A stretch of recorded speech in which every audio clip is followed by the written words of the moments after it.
Bem-vindo e bem-vinda a mais um episódio de podcast da Oncolog em parceria com o Instituto Único.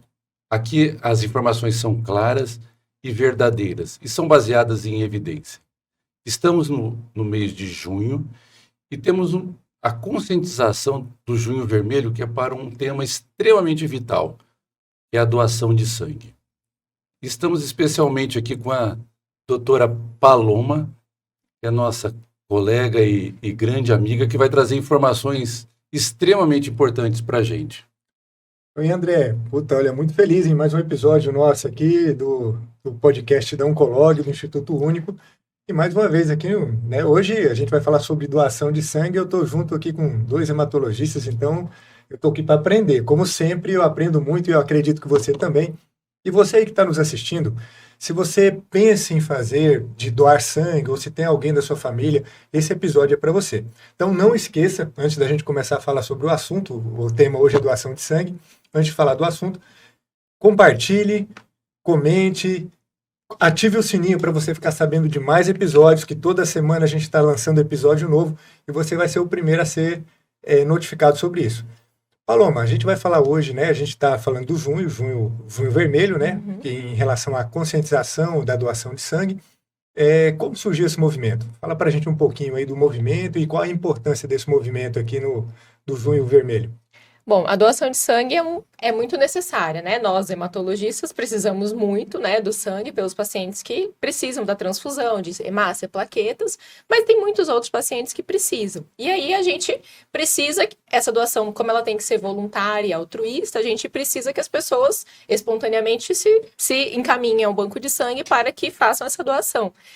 E às vezes, às vezes haver uma dificuldade, né, períodos em que a gente tem uma dificuldade de ter doadores, ou momentos em que são mais necessários e às vezes as doações não são conforme a necessidade dos pacientes, criou-se essa necessidade de fazer um mês de conscientização sobre isso. A gente traz à tona de uma forma mais ativa, né, esse assunto, para que as pessoas se lembrem disso e toquem o coração para que façam a doação, né? E quando começou, André? Quando começou essa conscientização aí? Começou a fazer campanha? Quando foi essa?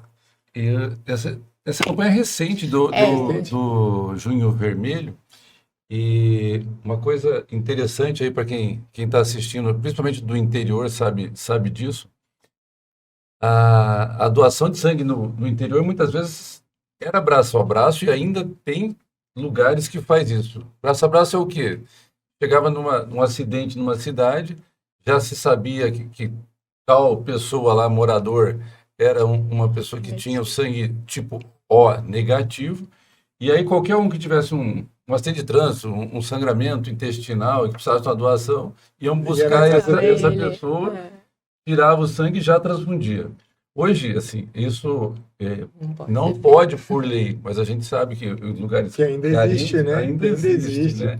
Aliás, a doutora Paloma, fala um pouquinho da história do banco de sangue, da hemoterapia que acontece no mundo, como é que foi? Antes se comprava sangue, né? Exatamente. Na verdade, assim, tudo começou quando viu que... Começou com mulheres, né, do seu lado, que tinham filhos e sangravam até morrer. Sim. E aí começaram a procurar formas de, bom, se ela tá perdendo, eu vou ter que repor o sangue. E começaram a repor sangue de animal primeiro, só que aí morriam, né, carneiro, porco, e morriam. Aí começaram a pegar do ser humano. Aí o marido doava para a esposa, alguns davam certo, alguns não davam. E aí começaram a estudar o sangue, né, por que um dá, o outro não dá. Não é assim, muito antigo, quando identificaram, eu não vou saber lembrar exatamente a data, mas foi no século passado que identificaram o grupo ABO, o grupo RH, e daí começaram a fazer a compatibilização, né? E daí sim começou a hemoterapia em si, né? Que aí vamos dividir, tem um grupo tal, então eu tenho que saber quem é meu doador, quem é meu receptor, e que eles sejam compatíveis para poder fazer a doação. Então é uma coisa que tem pouco tempo de trabalho e aí aos poucos ela foi aprimorando, né? Aí além disso tem outros anticorpos, aí foram, né, a filtrada, a fenotipada, a imunizada, irradiada e tudo isso a gente tá melhorando o produto, né? E aí começou-se assim, né? Uma pessoa ia doando para outra, como o André falou, e aí Exatamente. não dava certo, outra não Legal. dava, fui vendo a necessidade de aprofundar nisso. Legal. E o pessoal que está escutando a gente aí, né, André? Se você não sabe o seu tipo de sangue, é importante você saber, importante. né? Procura, é um exame simples de fazer, né? É igual, é parecido com hemograma. Então, assim, é importante. Existem vários tipos de sangue, né? Às vezes, meu sangue é O, meu sangue é A. E qual que é a diferença disso, Paloma? Os tipos são A, O, B e AB. E AB. E aí eles podem ser positivos ou negativos, né? E aí a diferença é porque, por exemplo, um negativo, ele é muito mais sensível, né? Ele pode receber só do negativo, aí tem pode o doar para tipo... todo mundo. O O negativo doa para O todo O mundo. negativo é o considerado doador universal. Esse é o que todo mundo quer, né? Que Porque se for O exatamente. negativo, é o banco de É o sangue que todo fala, mundo "Vem vai aqui, ligar você toda vai." vez. A cada 2 meses, se for homem, a cada 3 se for mulher, o banco de sangue vai ligar para doar, né? Aham. E aí, esse que pode doar para todo mundo. Os outros, aí tem a compatibilidade tem que ser feita de acordo, né, com a tipagem. E normalmente, assim, faz a doação, aí você pega a amostra do doador, a amostra do receptor e faz a compatibilização, para ver se in vitro eles não reagem. Sim. Se não reagir, beleza, a prova cruzada é negativa e pode fazer a transfusão, né? É uma coisa interessante na história que a gente estava falando que o sangue não é comprado. Antes ele era Antes era. comprado É. principalmente em locais hoje que são totalmente inadequados em 2025, né? Então, por exemplo, presídios. As pessoas iam lá para colher sangue no presídio, onde estava todo mundo lá, era fácil. Mas hoje é considerado um grupo de risco, né? Que para infecções, que existem várias, né? Será que esse nome banco de sangue foi por causa disso? Pois é. Vou no banco de sangue, vou comprar um sangue. Exatamente. A outra situação era, além de presídios, em hospitais psiquiátricos, então, em lugares fechados que tinham risco. E aí, com a evolução, foi se descobrindo que isso podia ter malefício para quem recebia. Então, hoje, quem doa sangue tem uma série de exames no sangue colhido, e antes de doar tem uma entrevista para que possa eliminar pessoas que têm algum comportamento de risco para quem vai receber, Essa seguro, essa né? era até minha dúvida, assim, ó. Quem pode doar sangue, né? Como é que a gente faz aí esse critério de corte aí? Quem pode? Uma época, quem tinha tatuagem não podia. Hoje pode? Na verdade, você tem tempo depois de fazer a tatuagem. Geralmente, de 6 meses a 1 ano depois para fazer. Geralmente, 1 ano depois você pode fazer. Se não tem nada e se os testes foram negativos, né?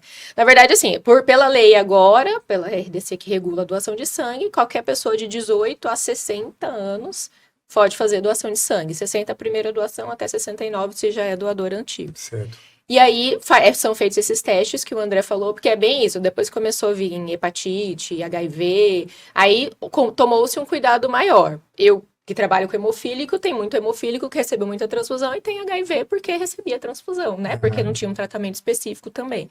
Então, a gente sabe que isso é necessário agora. O sangue só é liberado para transfusão depois que todos os exames são negativos. Então, o doador faz a entrevista, se ele não tem nenhum comportamento de risco, se ele não tem nenhuma doença para o receptor. E às vezes até para ele mesmo, acabou de fazer uma cirurgia, então tem que esperar. Se teve filho, tem que esperar, né? Porque vai fazer mal para o doador e para o receptor. E os exames deram negativos, aí ele é liberado o sangue para a doação. Ele pode fazer, né? Você falou de tatuagem, né? Uma curiosidade.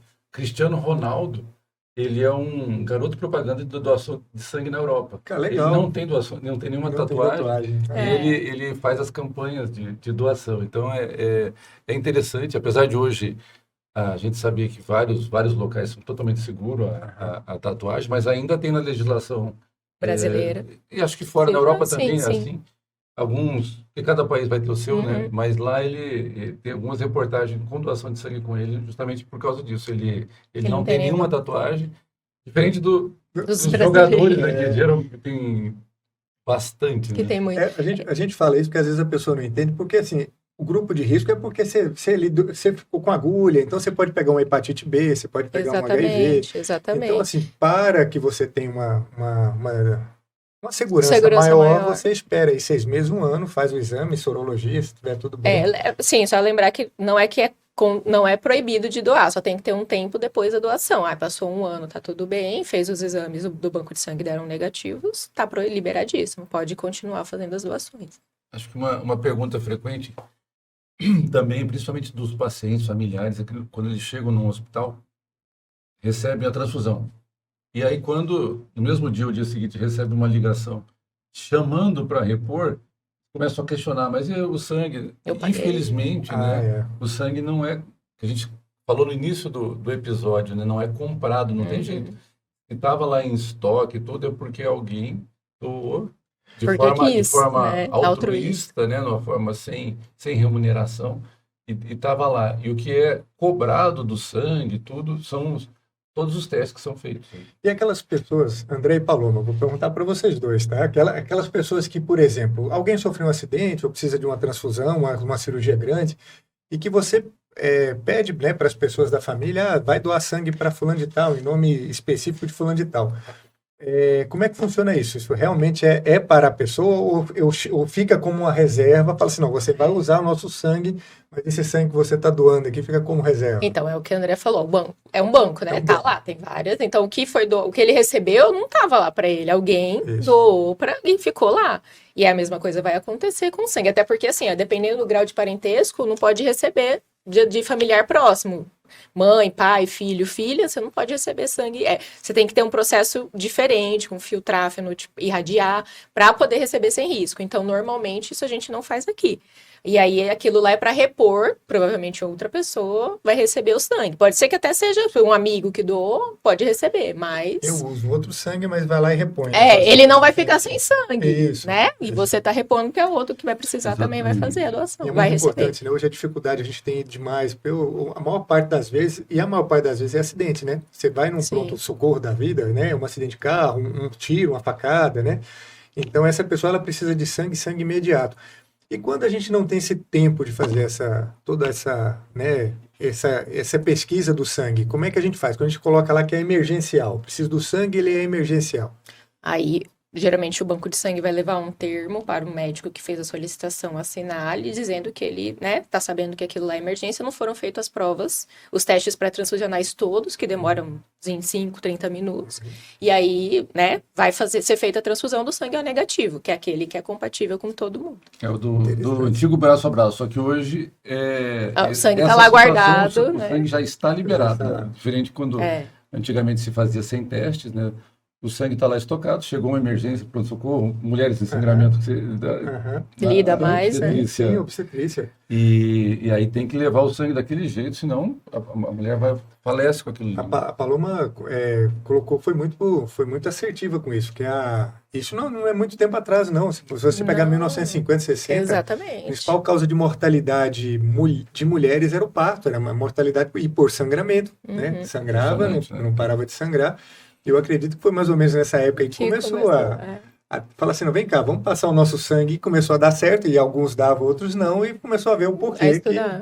Eu não me lembro de 1960, mas não tenho certeza. Ser mais ou menos por aí. Paloma, tem alguns mitos, né, da doação, né? A gente tem vários deles. Quais o que você enumera que são mais comuns de perguntar? Uma delas é que engrossa o sangue, né? A gente tem essa pergunta frequente disso. Se engrossa o sangue, que não engrossa o sangue. Vai fazer falta. Não vai fazer falta. A medula em 12 horas já recompôs todo o sangue doado. Só para saber, mais ou menos uns 495 ml, que é tirado do sangue total. E lembrar que esse sangue é dividido em hemácia, plaqueta, plasma e crio. Então, uma bolsa pode salvar até 4 vidas, que é o que a gente sempre fala, né? E aí, se dói, normalmente, assim, é uma punção com uma agulha que não é fina, né? Porque tem que ter o fluxo do sangue.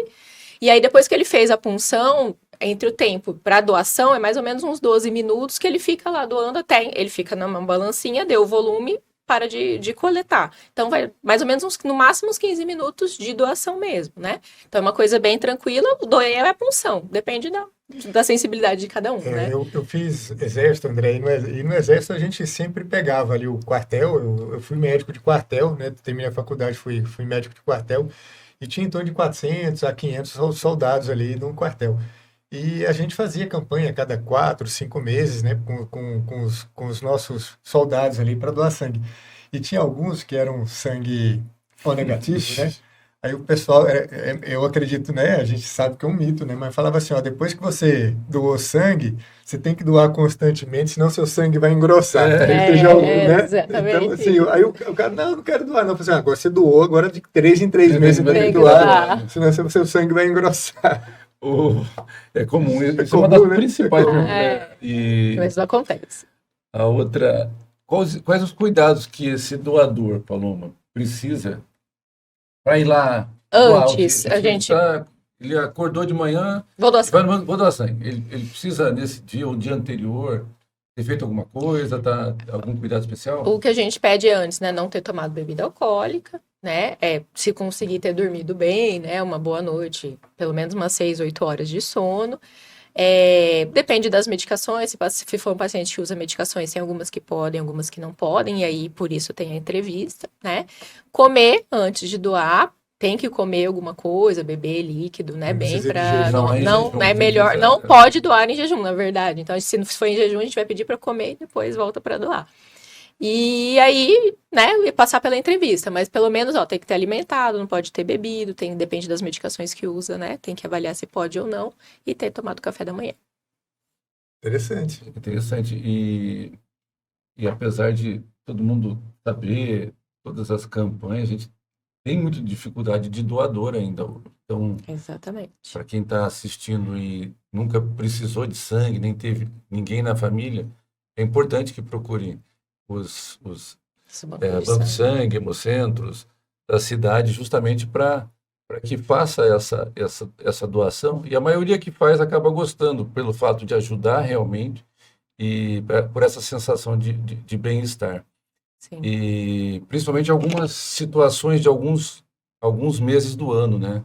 No final do ano é extremamente difícil, né? Na época de carnaval é outra época difícil. Sim, próximos de feriados prolongados, porque soma o fato de a pessoa não ir doar e muito acidente que acaba tendo, né? Acidente de trânsito, principalmente. Sim. Então, são datas difíceis. Sim, a pessoa que é doadora, ela tem alguns benefícios? Se ela tem uma carteirinha de doador de sangue, ela tem benefício? Tem sim, tem uma carteirinha que pode dar desconto em cinema, legal. Em cursos públicos, ele tem desconto na inscrição, né? Então, essa carteirinha, geralmente, ele faz a doação, ele sai assinado a data da última doação, quando fez, quantas fez, né?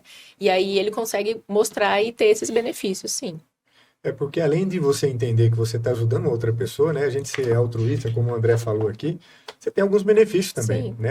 A doar sangue e outra vantagem também que você está fazendo um check-up, né? Então, muitas vezes você vai ali, você quer fazer um check-up, você vai doar sangue, você pode ter certeza que várias doenças vão ser pesquisadas ali no seu sangue e você consegue ver a sua saúde de uma forma geral. E aquelas pessoas que estão muito acima do peso ou muito abaixo do peso, elas podem doar também? O peso mínimo é 50 quilos. É o mínimo, né? É o mínimo. Menos que isso não pode doar. O máximo tem, né? Aí a questão vai ser mais a questão de se cabe na cadeira, né? Se dá para você deitar lá e, né, ficar na posição para fazer a doação. Acho que a restrição maior vai ser essa, mas não tem um limite que acima desse valor não pode. E, infelizmente, não tem substituto para o sangue. Tem vários testes para isso. A gente frequentemente envio para a Paloma sobre isso. A gente tem pesquisa nesse sentido. Mas nada de uso rotineiro do dia a dia. Então, realmente é necessária a doação. É importante se conscientizar disso, né? E algumas doenças, patologias, utilizam mais transfusão de sangue, né, Paloma? Quais são as nossas, né, as hematológicas, paciente em quimioterapia, né, leucemia, linfoma, mieloma, pós-transplante de medula, né, são pacientes que transfundem muito, né, às vezes eles passam semanas transfundindo até recuperar a medula. Então, eles precisam de muito doador, né, às vezes não adianta ter 1, 2, 3, precisa de muita gente, além da família, para ir doar. Existem pacientes que, né, eles conseguem, são pacientes que têm são muito conhecidos, cidade do interior, às vezes vem ônibus doar para aquele paciente, que é muito legal, família né? Grande, que é família grande. Não, e às vezes é do amigo mesmo, né? É amigo da família, e aí vai todo mundo indo, que é importante, né? Porque são pessoas que usam muito, muito. E aí tem, por exemplo, plaqueta. Nossos pacientes da leucemia usam muito. Plaqueta a gente tem como doar o sangue total, que é o sangue que deita lá, e por aférese, que é uma maquininha específica, que é uma doação mais... É só da plaqueta mesmo, e aí ele usa para o paciente, diretamente para o paciente, né? Então, é uma doação mais demorada, mas que é melhor para o paciente. Como a gente lida muito com oncologia, né? Nossa clínica Oncolog, a gente sempre está ali lidando, e as doenças hematológicas, elas caem muito plaqueta, né? Então, acho que a grande parte dos pacientes que fazem tratamento aí de leucemia precisa plaqueta. Não é só o sangue, né? A gente fala de sangue, mas o sangue ele tem plaqueta, ele tem glóbulo vermelhos, né, que é o que oxigena o sangue, tem as defesas também, o plasma. Então, a gente também pode transfundir só parte do sangue, né? Você não precisa transfundir o sangue total. Na verdade, nem existe mais a transfusão de sangue total, né? O sangue, depois que ele é doado, ele é separado em hemácia, plaqueta, plasma e crio precipitado. Interessante. Então, ele já fica lá dividido e quando você pede específico, né? Eu quero hemácia, aí vem só o vermelho. Eu quero plaqueta, vem só a plaqueta, tá sangrando, não precisa de oxigenar.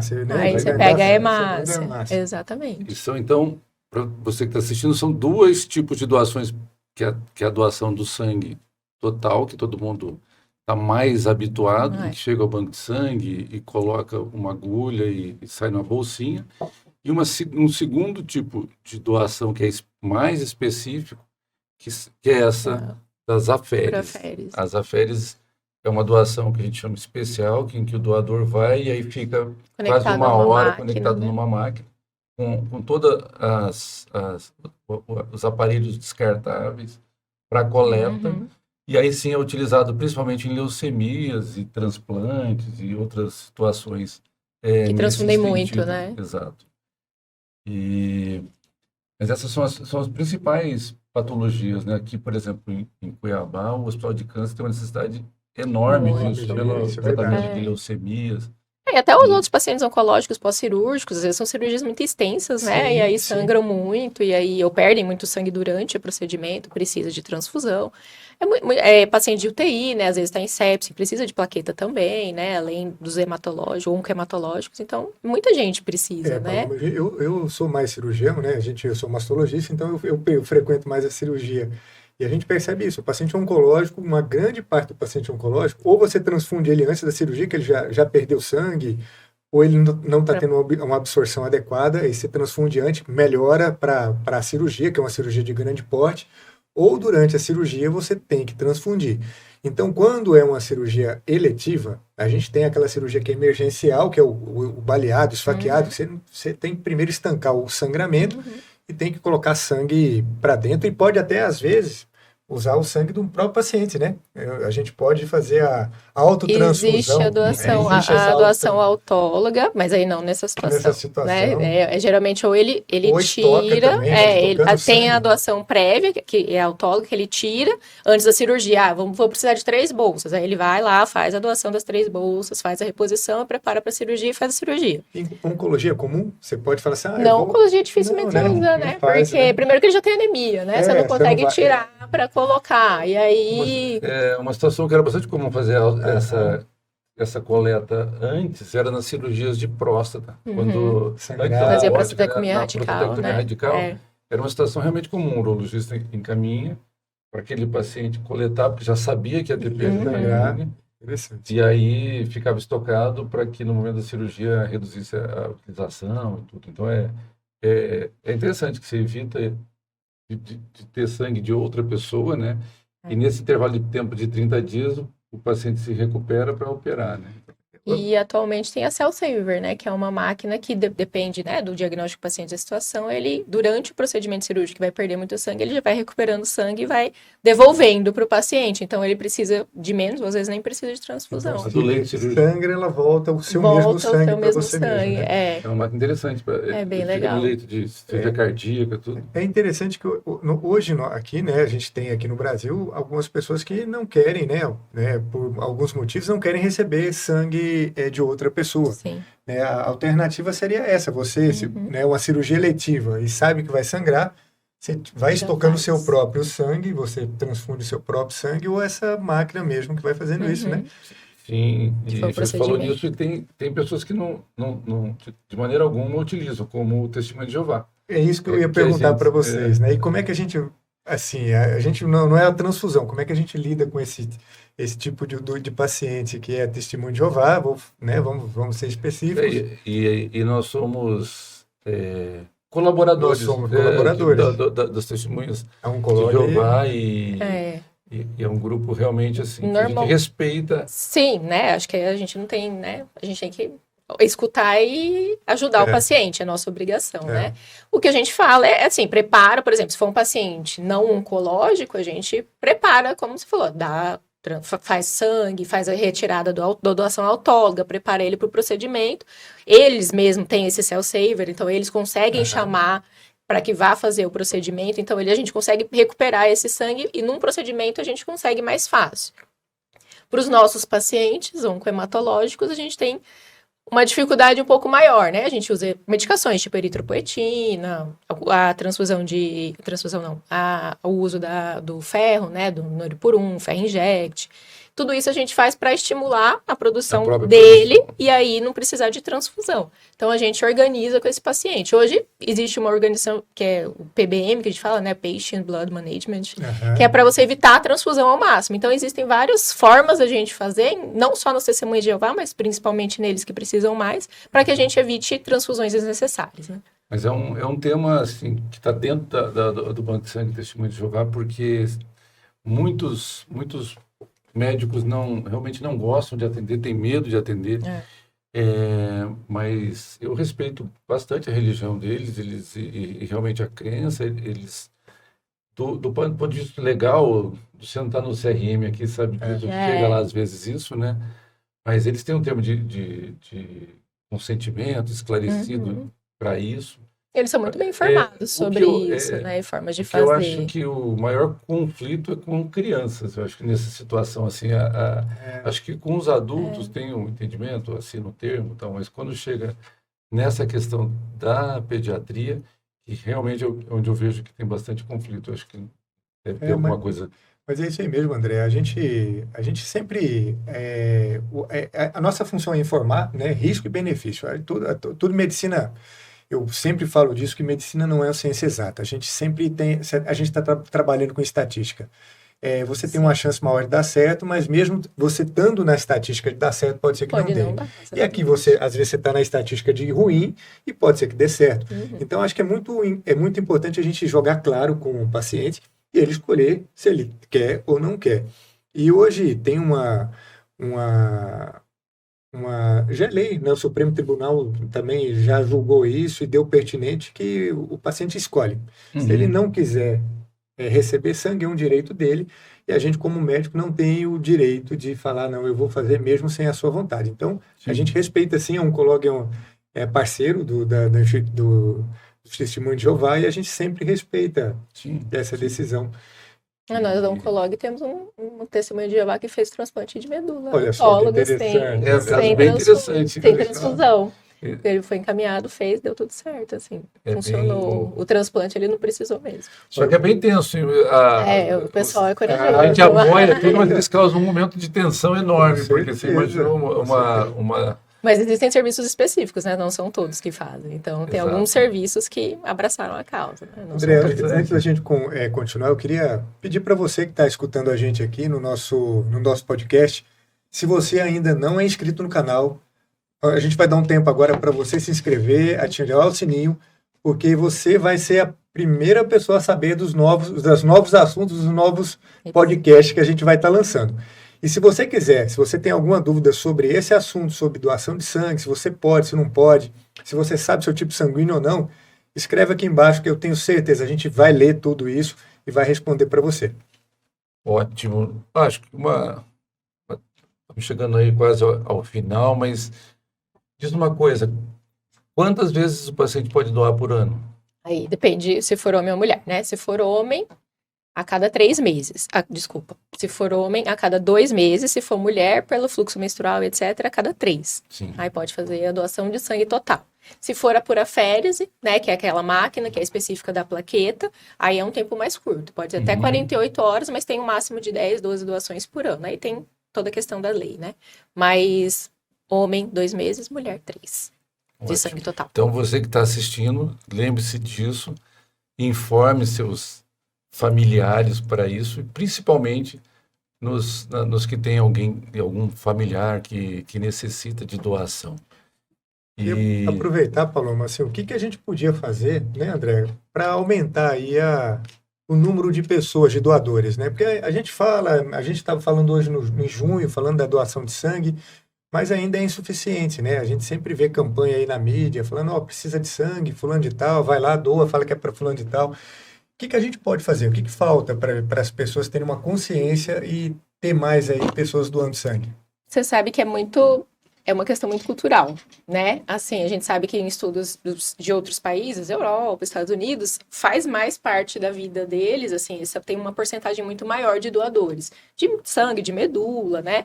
E eu acho que isso é uma questão, assim, que a gente poderia, por exemplo, deixar como uma informação de escola, né? Mostrar a importância disso para as crianças nas escolas, mostrar que fazer campanhas, melhorar a informação para as pessoas, né? Porque as pessoas, acho que entendendo e percebendo a necessidade e percebendo que não tem dificuldade, que não tem dor, que não tem risco, vão abraçar a causa de uma forma mais próxima, né? E se sentir tocados pela necessidade de quem precisa.